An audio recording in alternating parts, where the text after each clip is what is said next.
monsieur le rapporteur. La parole est à monsieur Jacques Rabal, rapporteur pour avis de la Commission du développement durable, pour la protection de l'environnement et la prévention des risques.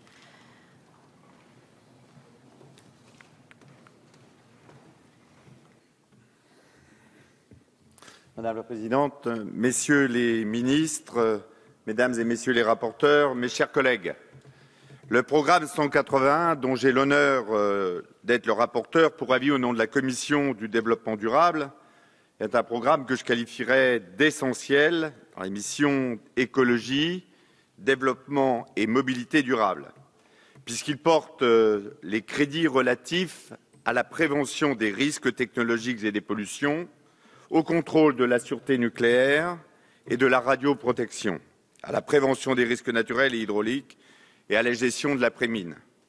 Essentiel, car au-delà des crises sociales et économiques, financières que nous connaissons actuellement, la gestion et la prévention des risques constituent l'une des préoccupations majeures de nos concitoyens. Essentiel enfin, car malheureusement, au centre de l'actualité, avec le typhon Haiyan aux Philippines et milliers de morts dans la ville de Tacloban.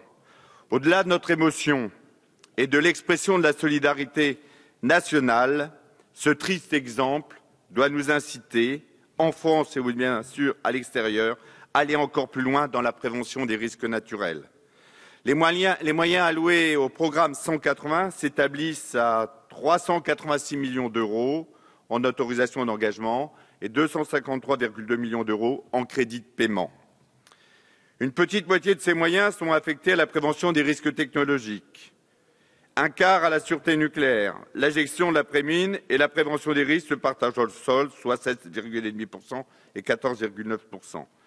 Dans le cadre de la commission élargie, je vous avais interrogé, Monsieur le ministre, sur la question de la sûreté nucléaire. Comme vous le savez, les crédits consacrés à la transparence et au contrôle de la sûreté nucléaire et de la radioprotection en France sont aujourd'hui éclatés entre 4 missions et 5 programmes. Je ne veux pas les rappeler ici.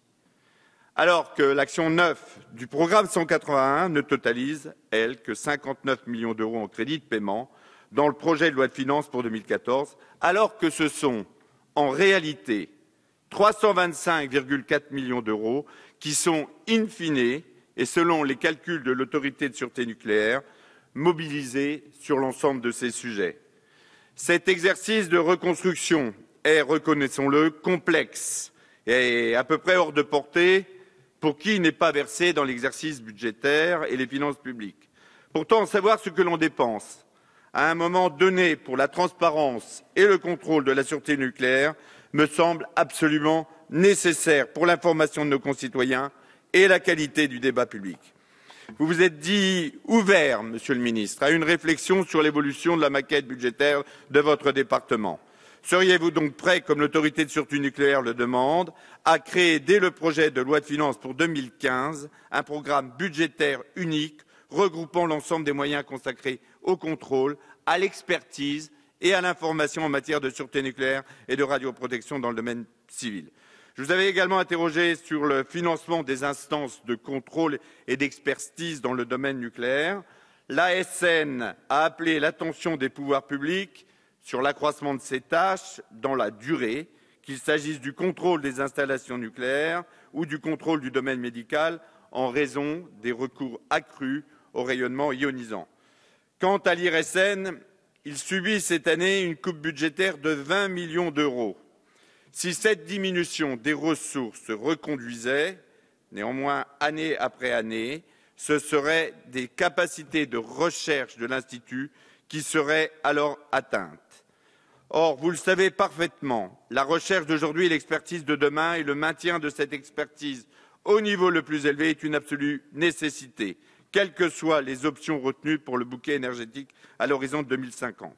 Quelle est la position du gouvernement quant à l'opportunité de faire basculer de manière naturellement progressive le financement de l'ASN et de l'IRSN sur la taxe INB, avec des modalités permettant de préserver l'indépendance réciproque de ces deux institutions? Quelle est la position du gouvernement quant à l'opportunité d'en faire arrêter annuellement le taux par le Parlement? Ma dernière question portera sur le programme 170. L'opérateur Météo France, qui conserve une position dominante sur le marché grand public, est désormais de plus en plus concurrencé sur le marché des services aux professionnels. Ça a été rappelé tout à l'heure par un précédent rapporteur, Jean-Claude Fruteau. Je constate qu'il n'y a pas eu de solidarité entre établissements publics dans le contexte que nous connaissons, constitue un premier élément de surprise. Je souhaite comprendre les raisons ayant poussé France Télévisions à un tel choix. L'offre de Météo France n'était-elle pas compétitive pour des raisons financières ou pour des raisons techniques? Suivant les recommandations, je veux bien dire, de la plupart de ces rapporteurs pour avis, la Commission du développement durable a adopté jeudi dernier les crédits de la mission écologie, développement et mobilité durable dans le cadre du projet de loi de finances pour 2014. Et je vous invite ce soir à faire de même, car comme l'écrivait Jean de La Fontaine dans la fable Le loup, la chèvre et le chevreau, deux sûretés valent mieux qu'une, et le trop en cela ne fut jamais perdu. Merci. Merci, monsieur